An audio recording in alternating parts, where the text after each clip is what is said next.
Hey, what's going on, everybody? This is Alan Anthony from Phone Tech at Work, and this is my 48 hours with the OnePlus 5. So, start the video, show you what I'm talking about. Pow.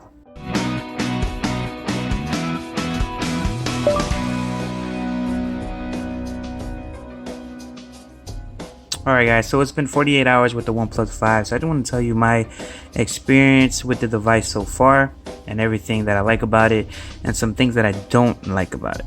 So I just want to start with the design itself. Now, it is very slippery, by the way, so let me just focus in real quick. I am recording on the LG G6. I'm trying the manual video mode, by the way. Alright, so as far as the design, it does look really nice. It feels small in the hand, and it's super light. It's probably one of the most lightest 5.5-inch devices that I've ever had in my entire year of having phones. I mean, entire life of having phones. It's very impressive for that.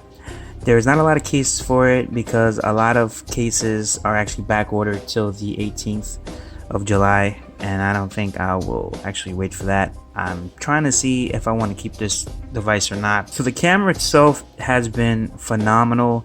I actually think how the front facing camera is probably the best camera out of all the phones I've ever had, including the iPhone 7 Plus, and that right there is a big compliment, because I usually never say that any Android devices have a great front facing camera. A lot of Android devices have a lot of beautifying modes where you see how they add like a lot of filters on it, and even if you tone it down a lot, it still adds a little bit of filter on your face. Like, I like raw photos in the back and in the front. Like, I have no filter for that. Like, I just want to show it how it is, and I just want to do it how it's supposed to look. So as far as the rear facing camera, it takes a lot of quick photos. I mean, it is really extra snappy. There is no delay with any type of shutter speed or nothing like that. It's super quick, and you do have a 2x zoom, even though they said it in the news that it's only 1.8. So I just want to show you some example pictures that I took today. Here's one right here at the halal, guys. Very good detail. It's pretty good, and this guy was eyeing me, weirdo. And it's very clear. I'm not sure how it's picking up on the LG G6 because it's a little bit grainy from the way I see it right now, but it might actually come up a little bit better after the video is actually rendered. But it takes some quick shots. I do have some shots of some trees that I took today. So here's some shots that I took earlier today. It doesn't look like this, and the clouds aren't really showing that straight. It's how it looks on the G6. It's not really showing it justice, so I'll probably just upload the pictures, and you guys are probably going to hear my voice while the picture is there. Let's see if I can fix this white balance again. Let's see how it really looks. Okay, so it's really hard to actually show how it actually looks because it's not really showing all the details, but it does have the cloud. It's not really washed out like that at all. It's just the white balance messing up. So here's the 4:4 ratio. It actually comes without the box, and if you want to do the 16:9, you can do that as well. Let's see if I can get that 16:9 shot. Yeah, right over here. Very crisp. I mean, it does actually blur out a bit, but a lot of phones actually do that, but it still looks gorgeous. I should have some pictures at the end of this video. Maybe I'll upload them. So another thing I really like about this device is the fast charging. So I've done a little bit of a test to see how fast it charges from like a dead battery, and it's charged a device within an hour for like 100%. So that's absolutely amazing because a lot of phones actually need like an hour and a half or like an hour and 26 minutes sometimes, but it's pretty good. I mean, it's probably the fastest I've ever seen on any device. So out the box, I've had two actually updates. It was two for the camera, and it was for some other stuff as well. So I didn't really see a difference with the camera wise, but it's still a very snappy device. There's nothing really bad that you could say about this phone. I mean, it's really hard to actually describe like what's missing on this device. Okay, so I'll tell you straight off, I think the phone should have been at least 5.7 inches. As far as a 1080p display, I don't really mind that because it actually looks really vibrant, and it's not that bad at all. It's really good. So I mean, I don't have a problem with the screen. I don't have a problem with the camera. I don't have a problem with the fingerprint scanner. It's off the chain. It's always 100%. Check that out. That's just straight up and down quick.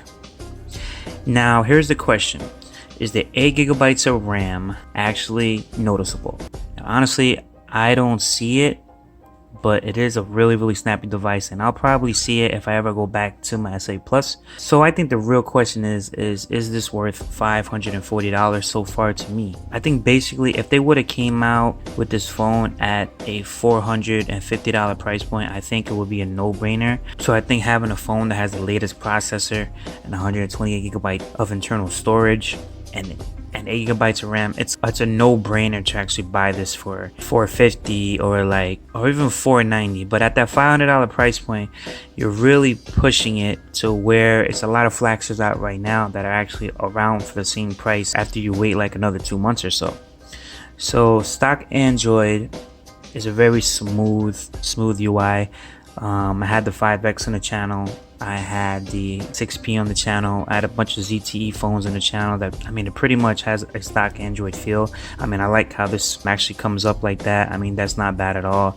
I like the Google Assistant. I like having this little button here, but it's kind of hard to reach, so you have to pull out, you know, saying your other hand to actually turn it on or off, because it's not really, it's not really easy to actually do this one-handed or not. So far, after 48 hours with the OnePlus 5, I like it so far. I kind of wish I had a case for it. It's very slippery. It's a fingerprint magnet, and I think for some reason why I'm kind of falling out of love with this device is because it looks too plain Jane. So it was basically like the same thing when I had the iPhone 7 in like the same exact color. After, you know, it's like after a while I got bored with the design, and it's pretty much the same exact design, so it kind of not, it's not really popping out at me. So if OnePlus would have came out with a phone that was red, or if it's blue, or just any other color than just gray and black or anything like that, I actually think I would have loved it a lot more. It's like the Honor Pro, it's in blue. Like the Solar Red HTC U11 looks gorgeous. Even the Orchard SA Plus, that has a nice little shine to it. This, it's nice, it's thin, it's light. It has a great camera. Like the fingerprint scanner is nice. I think if you would have priced this at $490, saying like I said earlier, and if you would have cut down this display or even put a fingerprint scanner in the back, if you could put the logo here, I don't understand why you can't just have the fingerprint scanner in the back. As far as the speaker, a lot of people say how they like the speakers, but it's kind of low for me. I watch a lot of YouTube videos. I know a lot of people do, including Big Dog. Shout out to Big Dog. It's really not that loud to me. I'm just nitpicking right now, but it's a really great phone. So in my final opinion, after 48 hours, the OnePlus 5 is a great device, but it's kind of forgetful. I think after a week or after a month or so, you will get tired of using it, and it will be boring, just like a lot of stock Android phones. I know the iPhone is just as boring, but if you're a tech enthusiast like myself, and if you get phone after phone after phone, like a lot of phones get boring, but the stock phones, it gets boring even quicker than that. So the OnePlus 5 is a great device. Hopefully I don't see a 5G in the next 4 or 5 months, but so if you guys want to purchase this, the link will be down below. Shout out to everybody in the Telegram group, Big Dog, Gel, and everybody on there. Alright guys, and Sage Tech. So if you guys want to buy this product, the link will be down below of the OnePlus website. And if you like this video, please give it a thumbs up and follow Phone Tech at Work for more videos like this of the OnePlus 5 and more tech to come. So, to the next video, peace.